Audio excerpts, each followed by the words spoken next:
अस्सलाम वालेकुम रहमतुल्लाहि व बरकातहू। डियर स्टूडेंट, आज की इस वीडियो में हम लोग बात करेंगे आर्चिमिडियन प्रॉपर्टी के ऊपर। ये एक मैथमेटिशियन, एक साइंटिस्ट है आर्चिमिडियन, उसने ये प्रॉपर्टी हमें दी है। इस प्रॉपर्टी का हमें बहुत ज़्यादा बेसिक इम्पैक्ट होता है और इसी रूल का आगे इस्तेमाल होता है। पेपर पॉइंट ऑफ व्यू से भी ये एक इम्पॉर्टेंट कॉन्सेप्ट है। तो इसमें हम जो है ना, लेक्चर नंबर आज जो हम देख रहे हैं, ये लेक्चर नंबर है 3। लेक्चर नंबर 3 है। इससे पहले 2 लेक्चर ज़रूर देख लें ताकि आपको कोई इशू ना हो नंबर 3 के अंदर। और अगर आप मेरी वीडियो तरतीब से देखेंगे तमाम वीडियो, तो फिर उसमें यह है कि आपको शायद कुछ नोट किए बगैर ही आप पूरी नंबर 3 का एग्ज़ाम भी दे सकते हैं। लेकिन अगर आप शॉर्ट में किसी एक वीडियो को देखते हैं तो देन आपके लिए थोड़ा सा प्रॉब्लम होगा और आप इसको अंडरस्टैंड नहीं कर सकेंगे। तो before to start this video you should have to watch first 2 video. Thank you so much. अब हम आते हैं कि क्या होती है Archimedean property. Archimedean property depend करती है वाले ऑर्डरिंग प्रिंसिपल के, जो कि हम इससे प्रीवियस डिस्कस कर चुके हैं। अभी हम उसने ये बताया हमें इस प्रॉपर्टी से कि फॉर एनी 2 पॉजिटिव इंटीजर, उसने कहा कि 2 पॉजिटिव इंटीजर हों ए और बी, तो then n a should greater than b होगा for some n belong to n. इसका मतलब क्या हुआ कि मैं आपको आर्चिमिडियन प्रॉपर्टी के अगर एग्जांपल दूं और इसकी स्टेटमेंट भी आपको मैं याद करवाऊं तो कैसे करेंगे। वो ये कहता है कि आप कोई भी सेट ले लो पॉजिटिव इंटीजर का, कोई भी। मसलन मैंने ले लिया 2 3 4 5, ये मैंने एक सेट लिया। वो कहता है कि इस सेट में से कोई 2 एलिमेंट चूज़ करो जो तुम्हारा दिल करे। अब सपोज़ मैंने इसको ए कह दिया, इसको मैंने बी कह दिया, तो मतलब ए की कीमत है 3, बी की कीमत है 4। तो आर्चिमिडियन प्रॉपर्टी ये कहती है कि 3 जो है वो ज़ाहिरन 4 से बड़ा तो नहीं है, 3 4 से बड़ा नहीं है, लेकिन इस 3 के साथ कोई ना कोई नंबर ऐसा होगा जो मल्टीप्लाई करने से वो उससे बड़ा हो सकता है। यानी कि छोटे नंबर को भी बड़े नंबर से बड़ा किया जा सकता है। तो ये आर्चिमिडियन प्रॉपर्टी का फ़ायदा होता है।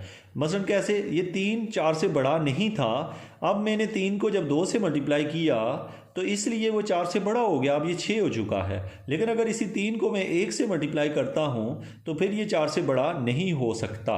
तो इससे पता ये चला कि हम कहते हैं कि लेट ए बी कोई 2 इंटीजर हों, let a and b be 2 integer, then if a, मसलन हम कहते हैं ए के साथ कोई ना कोई ऐसा नंबर होगा। लेकिन यहाँ पे एक सेंटेंस हम लिखते हैं फॉर सम। क्या लिखते हैं? For some. फॉर सम का मतलब ये होता है बच्चों कि देखो यहाँ पे 3 को मैं 2 से मल्टीप्लाई करता हूँ तो वो तो बड़ा हो गया, लेकिन 3 को अगर मैं 1 से मल्टीप्लाई करता हूँ तो वो बड़ा नहीं होता। तो इससे पता ये चला कि आर एक के लिए नहीं होगा, for some n belong to natural number, यानी कोई ना कोई नेचुरल नंबर ऐसा होगा जिससे मल्टीप्लाई करने से वो बड़ा हो जाएगा। अब मैं अगर ए की कीमत ले लूँ 5 और बी की कीमत ले लूँ 3, तो मुझे कोई कहता है कि 3 5 से बड़ा हो सकता है, आप कहते हैं यस। अगर मैं 3 को 1 से मल्टीप्लाई करूँ फिर तो बड़ा नहीं होगा, लेकिन 2 से करूँ तो फिर भी बड़ा हो जाएगा। तो इसको कहते हैं स्टूडेंट आर्चिमिडियन प्रॉपर्टी, कि अगर आपके पास एक पॉजिटिव सेट ऑफ इंटीजर दिया हो, उसमें से कोई 2 एलिमेंट उठा लें और वो दोनों एलिमेंट्स अगर में से जो एलिमेंट अगर छोटा है तो वो बड़ा हो सकता है उस बड़े एलिमेंट से अगर उसके साथ कोई और नेचुरल नंबर मल्टीप्लाई कर दें। अदरवाइज आप लोगों के पास एक और ऑप्शन है कि वो ये कि सम टाइम हम कहते हैं, सपोज हमने 2 नंबर चूज़ किए, एक ए हमने ले लिया 5, बी ले लिया 3, तो 5 बड़ा है 3 से, 1 कुछ भी मल्टीप्लाई करें ये वैसे है ही बड़ा। तो एक केस तो ये है कि अगर वो ऑलरेडी बड़ा है तो फिर तो और कुछ मल्टीप्लाई करेंगे तो और बड़ा हो जाएगा। लेकिन अगर वो ऑलरेडी छोटा है, तो जैसे मैं यहाँ मिसाल देता हूँ आपको, 3 एक नंबर है और उस साइड पे 15 लिखा हुआ है। अब हमें पता है कि कोई ना कोई नंबर ज़रूर होगा जिसको मैं यहाँ रखूँगा तो वो 15 से बड़ा हो जाएगा। अगर मैं 1 रखता हूँ तो ये बड़ा नहीं होगा, 2 रखने से बड़ा नहीं होगा, 3 रखने से नहीं, 4 से नहीं, 5 से नहीं, 6 रखूँगा बड़ा हो जाएगा। तो इससे पता चला कि ज़रूर कोई ना कोई नंबर मौजूद होता है, कोई ना कोई ऐसा नंबर होता है जो किसी छोटे नंबर को बड़ा बना सकता है। ठीक है, तो इसको हम अगर वैसे प्रैक्टिकल पॉइंट ऑफ व्यू से देखें तो हम कहते हैं कि हमारे गांव में एक बंदा, उसके पास 10 लाख रुपए पड़े हुए हैं और एक बंदे के पास 1 लाख पड़ा हुआ है। तो हम कहते हैं कि जिसके पास 1 लाख पड़ा हुआ है वो ज़रूर कोई ना कोई तरीका मौजूद होगा जिससे वो 10 लाख से ज़्यादा उसके पैसे हो सकते हैं। तो इसका मतलब है कि आपके पास है ये जो है लेक्चर नंबर 3 के पॉइंट ऑफ व्यू से ये उसकी डेफिनेशन है कि for any 2 integers a and b greater than 0 and a greater than equal to b, जिससे हम उसको ए अगर पहले से बड़ा हुआ तो फिर तो होगा ही होगा, लेकिन अगर ए छोटा हुआ तो ज़रूर कोई ऐसा नंबर होगा जो मल्टीप्लाई करेंगे तो वो 20 से या तो बड़ा हो जाएगा, उसके बराबर हो जाएगा। लेकिन उसके लिए आपने लिखना है फॉर सम मतलब कि कोई नंबर होगा, ये नहीं है कि हर नंबर के लिए, फॉर ईच नहीं होगा, फॉर सम होगा। तो ये बुनियादी तौर पे आर्चिमिडियन प्रॉपर्टी है। इसको प्रूव कैसे करते हैं, अब इसको देख लेते हैं इसका प्रूव क्या है। देखो, अब आपने कहा we prove it by contradiction, इसको हम कॉन्ट्राडिक्शन से प्रूव करने लगे। अब आपका सवाल है क्या होती है कॉन्ट्राडिक्शन? कॉन्ट्राडिक्शन मतलब उल्टी बात।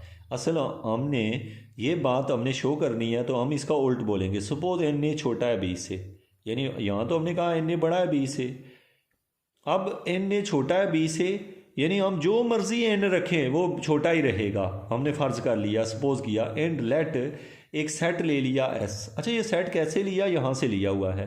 अब आप नोट करें कि ये जो सेट है बी, इसमें बी चूँकि बड़ा है एन ए से, तो अगर बी बड़ा है तो एन ए दूसरी साइड पे शिफ्ट हो जाएगा, तो ये बन जाएगा student b minus n a. अब यहाँ से मैं बना के आपको दिखाता हूँ। देखो, मुझे कोई कहता है बी बड़ा है एन ए से, तो अगर b बड़ा है तो b माइनस एन ए लाजमी बड़ा होगा 0 से। तो ये जो नंबर होगा इसका मैं एक सेट बना लेता हूँ जिसका नाम है b माइनस एन ए, जबकि ये एक n क्या चीज़ है? n कोई नेचुरल नंबर है। तो मैंने कहा लेट ये कोई सेट है, और वो सेट मैंने इसी से बनाया है, इसकी मदद से एक सेट बनाया। अब ये एक सेट है s, ये हमने यहाँ से देख के बनाया इसके उल्ट से। Okay, be a set of positive integer, और ये पॉजिटिव इसलिए है कि बी बड़ा है एन ए से, तो ये यहाँ से उधर शिफ्ट होगा तो पॉजिटिव ही रहेगा, इस वजह से ये पॉजिटिव ही है। अब हम कहते हैं कि आप लोगों ने ये पढ़ा हुआ है कि वेल ऑर्डरिंग प्रिंसिपल ये कहता है कि कोई भी पॉजिटिव इंटीजर का सेट हो उसमें कोई ना कोई ऐसा एलिमेंट होता है जो सबसे छोटा होता है। मसलन मैं आपको जो कि प्रीवियस वो पढ़ा चुका हूँ, आपने प्रीवियस लेक्चर देखा होगा, तो इसलिए मैं यहाँ आगे जाता हूँ।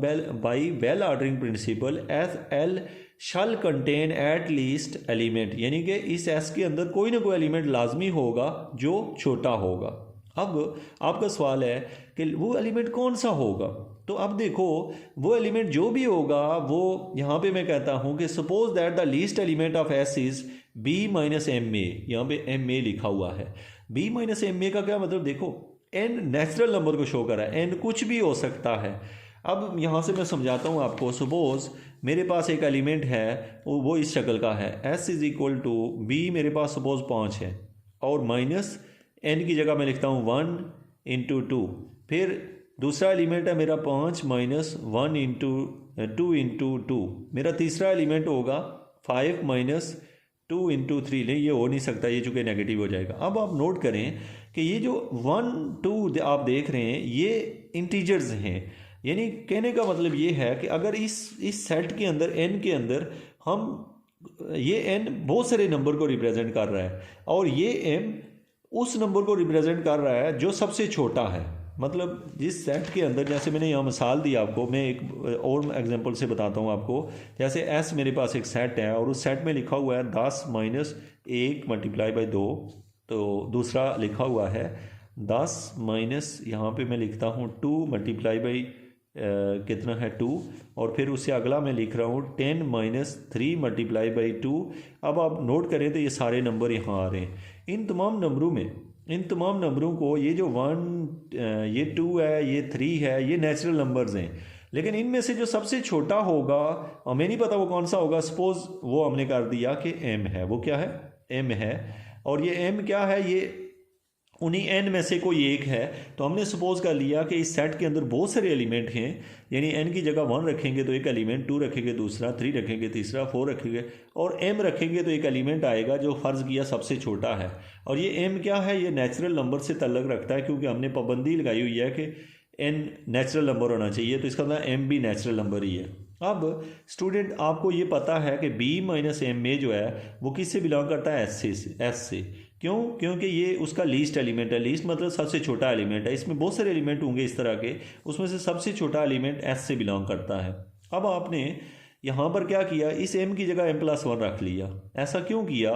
क्योंकि आपको ये बात पता है कि नेचुरल नंबर जो होते हैं ना, 1 2 3 4, अगर ये सपोज m10 हुआ तो 11 भी तो नेचुरल नंबर ही होता है, तो हम इसकी जगह जो भी नेचुरल नंबर रखें वो एस से ही होगा, क्योंकि ये सेट पॉजिटिव का सेट है। तो यहाँ मैंने लिख दिया m+1 रख दिया, तो क्योंकि हमें पता है कि इस m की जगह हम क्या कर सकते हैं, जो मर्ज़ी नंबर रखें वो क्या होगा, m की जगह उससे अगला नंबर रख सकते हैं, क्योंकि इजाज़त है हमें। m लीस्ट एलिमेंट है, m+1 लीस्ट एलिमेंट नहीं होगा, उससे आगे वाला एलिमेंट होगा। अब देखें स्टूडेंट, यहाँ से हमने लिखा b - ma - a, ये इससे मल्टीप्लाई हुआ और बिलोंग टू s। अब हमने लिख दिया b - ma - a, ये पॉजिटिव होगा।